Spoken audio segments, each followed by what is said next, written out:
Então, muito boa noite a todos. Em nome da Espiral, desejo que aquilo que hoje aqui vai ser abordado venha de encontro aos vossos anseios e que saiam diferentes de quando entraram. E essa aventura de vida que a Espiral promove e procura promover em cada uma das suas atividades. Que elas sirvam para que as pessoas delas façam o seu alimento espiritual, emocional, até a nível do restaurante, pronto, carnal. A Espiral é um espaço, acho que os que aqui estão já conhecem, bem antigo, já tem 30 e tal anos, é um dos espaços mais antigos e que tem conseguido sobreviver nestes tempos difíceis também. E sobrevive graças às pessoas que a acolhem cá, àqueles que a visitam e àqueles que desenvolvem as suas diversas atividades. E, neste particular, tenho então a alegria, prazer e a honra de dar aqui 2 ou 3 palavrinhas muito curtas de boas-vindas e de acolhimento ao lançamento deste livro do professor Vítor Adrião, editado pela Dinamite, à qual também dou os parabéns por apoiar obras de autores portugueses sob temas portugueses, numa área ligada à tradição. E, num outro particular, mais especificamente com Vítor Adrião, quero só dizer que foi um encontro engraçado, porque nós conhecíamos há cerca de 30 anos, ainda jovens, não, pelo menos um bocadinho mais jovens do que agora, e calcorreando a Serra de Sintra. E em várias aventuras espirituais com os movimentos da época. E não só.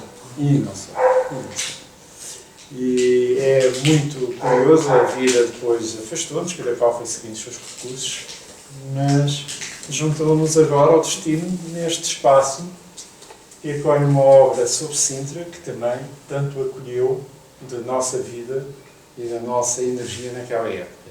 Jovens, percorrendo a serra, aventuras, fascinados. É tão fácil ficar fascinado por Sintra, pela própria natureza e, claro, pela sua própria história e pelas pessoas e personagens que a habitam.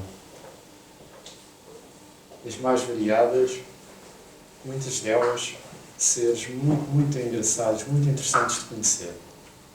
Não é por acaso, mas isso, as palavras serão aqui do professor Vítor Adrião, não é por acaso que Sintra tem acolhido e tem perpassado por lá tantos vultos do esoterismo nacional e internacional. Uma terra de mistérios. Que esse mistério seja um pouco desvendado e que esse mistério, ao ser desvendado, vos levante em vós e acorde a cada um dos presentes essa ânsia de mistério, essa ânsia de procura e de demanda. E a obra e o autor venham ao vosso encontro. Muito obrigado. Muito obrigado. Boa caminhada. Boa noite, minhas senhoras e meus senhores. Eu sou a Dona Livro, somos a editora do livro. Tenho muita honra e prazer em estar aqui com vocês. Quero-vos agradecer muito terem vindo aqui à Espiral. A Espiral é um cliente nosso, nós já trabalhamos com a Espiral há muitos anos e é sempre um prazer e honra estar aqui com eles. Quero também agradecer muito ao professor Vítor, porque nos deu mais um livro para fazer, mais um livro rigoroso, sério, com uma investigação enorme, como já nos habituou, porque já é o 4º livro que nós fazemos com ele. Tenho muito prazer em trabalhar com ele, porque além de um investigador sério, é simpático e é de bom trato, é um bom autor a todos os níveis. Portanto, este é o 4º livro que nós fazemos com ele. É como se fosse um filho de um outro que ele tem, que é Sintra Serra Sagrada. E eu gostei muito deste livro, no sentido em que ele fala da Quinta da Regaleira, que todos nós conhecemos, ou de fora, ou até agora se pode visitar lá por dentro, como aquela quinta de fadas, de sonhos.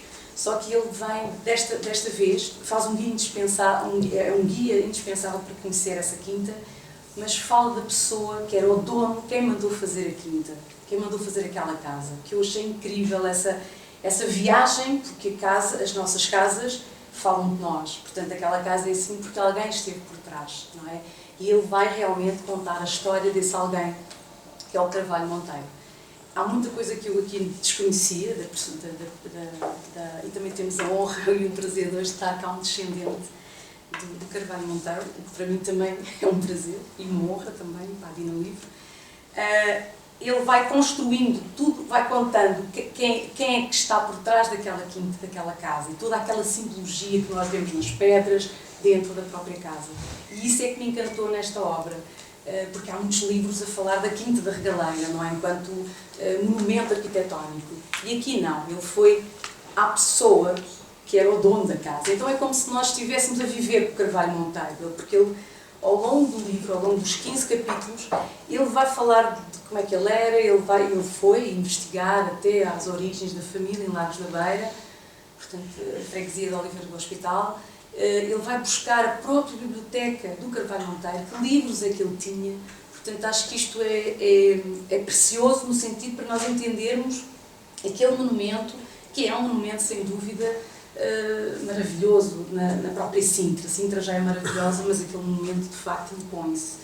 Para além de contar depois toda a história e toda aquilo que aquele senhor era.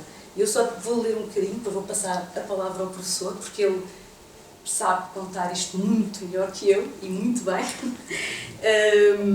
que eu, ao longo do livro, fui apontando, e todo o livro tem essa biografia traçada de quem mandou construir a casa. E foi isso também que me encantou no original, quando ele me deu para ler pela primeira vez. E só vou ler este bocadinho. Dele disse-me ainda Dona Maria de Nazaré Carvalho, Down e Lorena.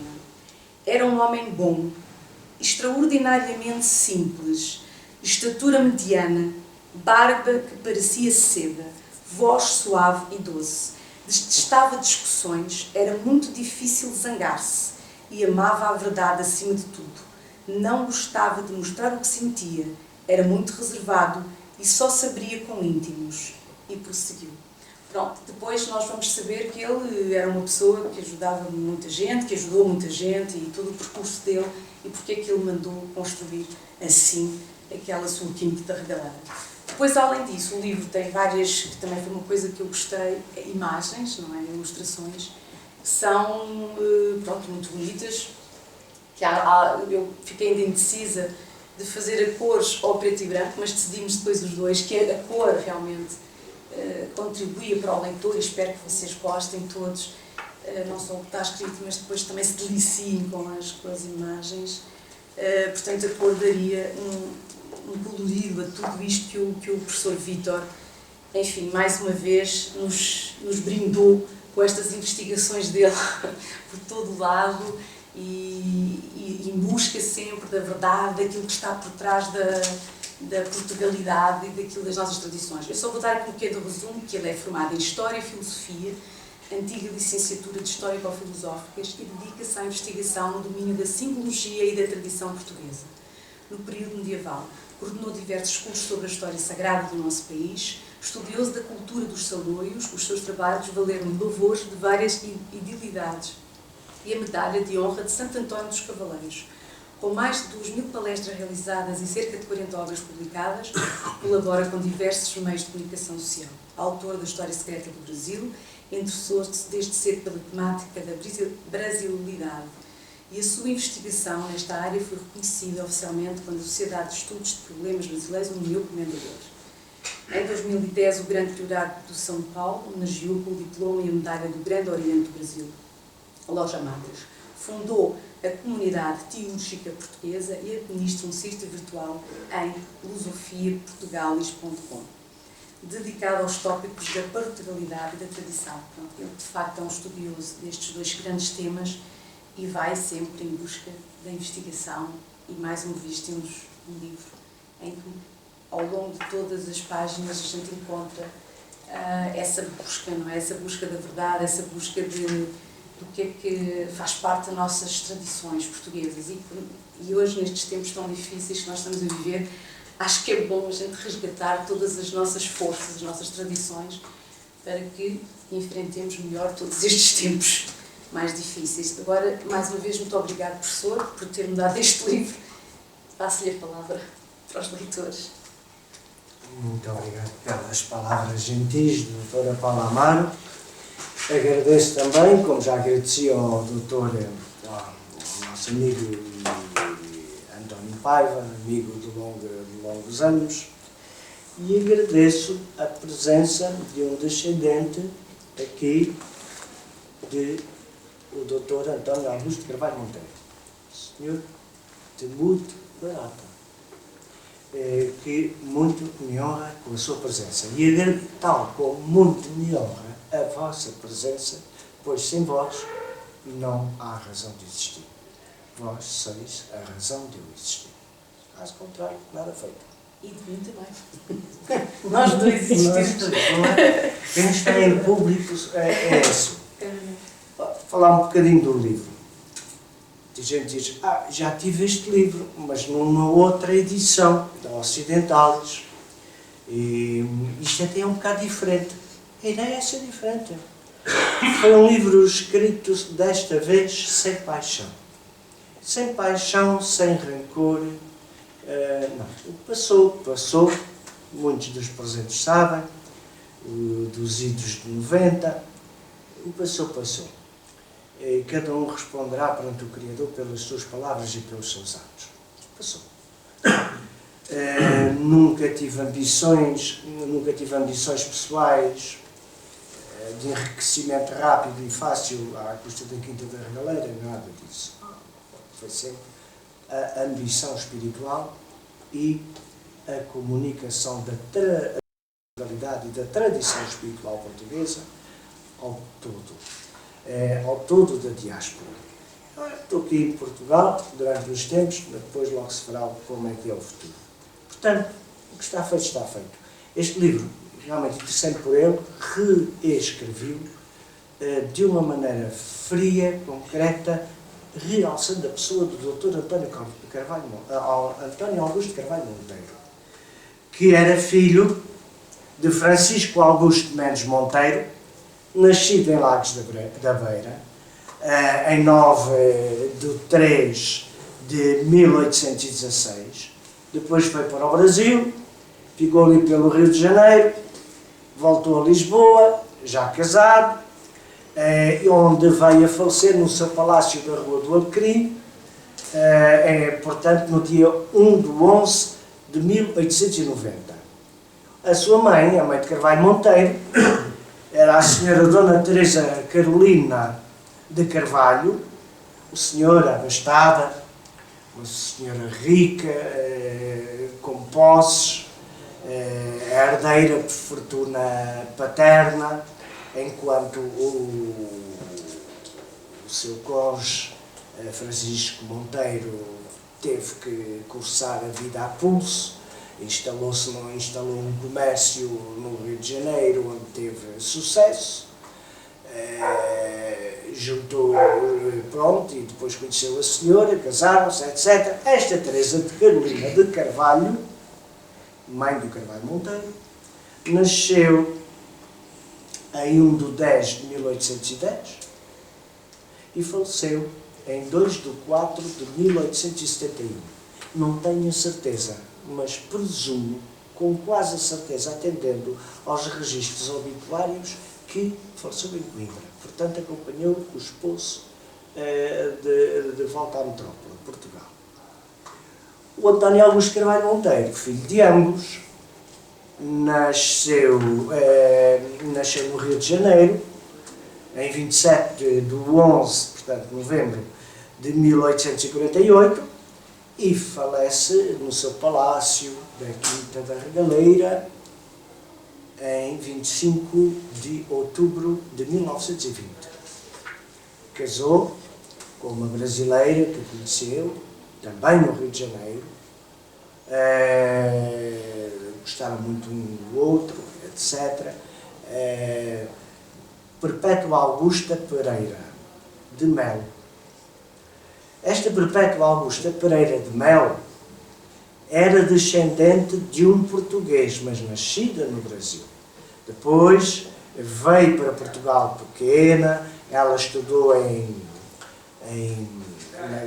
na Guarda, estudou na Guarda, esteve no Colégio da Guarda, esteve em Braga, e por supostamente há quem diga até que ela não era brasileira, mas sim de Viana do Castelo.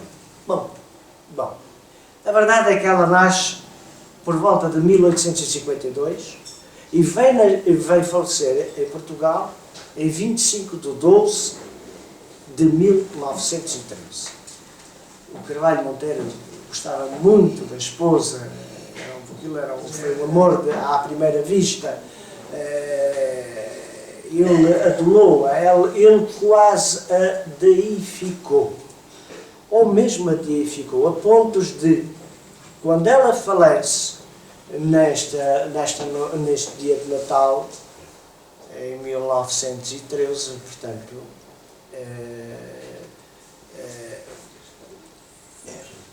o Carvalho Monteiro, a partir daí, passou a ter o número 13 do ano como um número vazio, como um número da azar. Muita gente diz, porque os templários, porque a questão do 13 de outubro de 1307, etc. Deixar lá os templários, não tem nada a ver com os templários, nem com o 13, nem nada disso. Tem a ver simplesmente com o fato.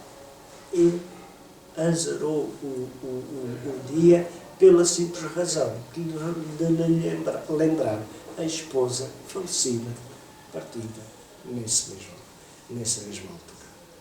E a pontos de nunca mais tirar o luto. Até a hora da sua morte, não tirou o luto. Não se tornou a casar, nem nada. Teve um filho, Pedro Monteiro, teve uma filha, que ficou ali pela zona de Chabregas, depois da parte da filha seguiu-se para a outra banda do Tejo e também aqui para a zona de Loures, e da parte do filho foram-se instalar em Poitiers, na França, no condado do Poitou, onde está Lusignan, etc. É curioso ver que a história de Lusignan, o Melusine, e o Chevalier Lausigne, essa coisada toda, pois é curioso verificar que a história de Melusine, ou de Melusine, está retratada, está iconografada na estatuária, na paisagística, na disposição da própria regaleira, tintim por tintim. Um caríssimo autor, que muito prezo intelectualmente, tirando as reservas pessoais, que não são tidas nem achadas ao caso, diz que a regaleira está baseada no livro de Esdras. Poderia ser. O Esdras realmente foi muito estudado a partir de Dom Afonso V, para cá, muito comentado, fez parte da escolástica, mas não é Esdras. Retrata-se pictórica, paisagística, escultoricamente a lenda de Melusine, com que iniciamos a obra.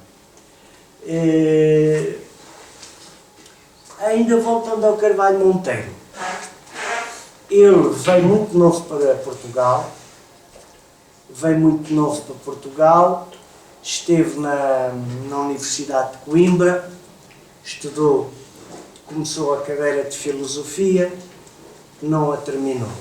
Começou a cadeira de Medicina, não a terminou.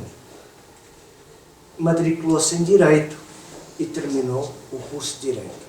Foi necessário, devido à sua idade jovem, arranjar uma portaria especial para que ele realmente pudesse frequentar o dito curso de Direito. Em Coimbra, no Parnaso, onde era a República onde ele vivia, na rua Portas de Lisboa, em Coimbra. E ali perto havia uma república que era o Parnaso. Eles no Parnaso juntou-se ali a elite brasileira imigrada para a metrópole, juntou-se o melhor do que viria a ser a nata da Portugalidade ou das letras e do pensamento, quer racional, quer metafísico português, e toma contato com diversos autores. Alguns ligados a uma certa e determinada metafísica, como foi o caso da teosofia, que na altura estava em plena florescência, devido a todo o movimento excitado pela Helena Petrovna Blavatsky, fundadora da Sociedade Teosófica na América do Norte, depois traslada-se para Madras no sul da Índia, enfim, mas não é isso que me traz aqui. Bom, o caso é que realmente a Blavatsky influenciou bastante o pensamento do Carvalho Monteiro, através de dois personagens que o estudaram bastante. E ela, mesmo esses dois personagens, já direi quais, mas a pessoa que vai influenciar o pensamento blavatskiano em Carvalho Monteiro não é a própria Blavatsky diretamente. É um português, Coelho de Blavatsky, que escreve, entre aspas, um livro que sai primeiro que a Doutrina Secreta, os 4 tomos originais da Doutrina Secreta, editados na América do Norte. Hoje há uma editora brasileira, Pensamento, que edita em 6 volumes. Mas, pronto. E esse português era Luís Francisco Stuart Moral de Figarier, sepultado ali nos Prazeres, os seus descendentes, eu não tenho a certeza. O Visconde de Figarier, que recebeu realmente a nomeação de Visconde, foi-lhe dado o título de Visconde pelo rei Dom Luís I. O Visconde de Figarier influencia tremendamente 2 vultos, colegas de carteira de Carvalho Monteiro. O Teófilo Braga, e 2, o mais que misterioso Guerra Junqueiro. Influenciou tremendamente. Mas todo o pensamento oriental, hindu, baseado nos Vedas, toda a tradição budista, bramânica, etc., esse negócio todo, tudo isso é transposto para uma leitura ocidental. E isso encanta Carvalho Monteiro. Carvalho Monteiro, que era de raiz católico, apostólico, romano. Era de perfilação ou de perfilhar político monárquico. Amicíssimo do rei Dom Carlos, amicíssimo da rainha Dona Amélia.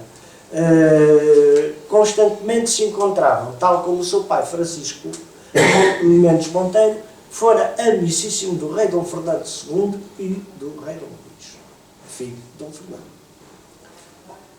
Portanto, há aqui uma ligação à coroa e há uma ligação aos arquétipos pátrios, religião e política. Religião católica, no sentido universalista. E já vamos ver que tipo de catolicismo era este do Carvalho Monteiro. E política, neste caso monárquica.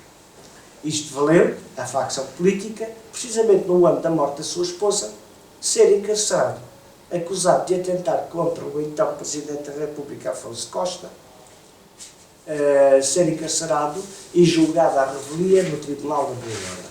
Foi preso na sua quinta da Regaleira, juntamente com os conspiradores. Aí sim, segundo narram as notícias da época, o Século, o Diário de Notícias, etc., Carvalho Monteiro saltou-lhe a tampa. Defendeu-se com veemência e obrigou os juízes a pedirem desculpa. E foi libado.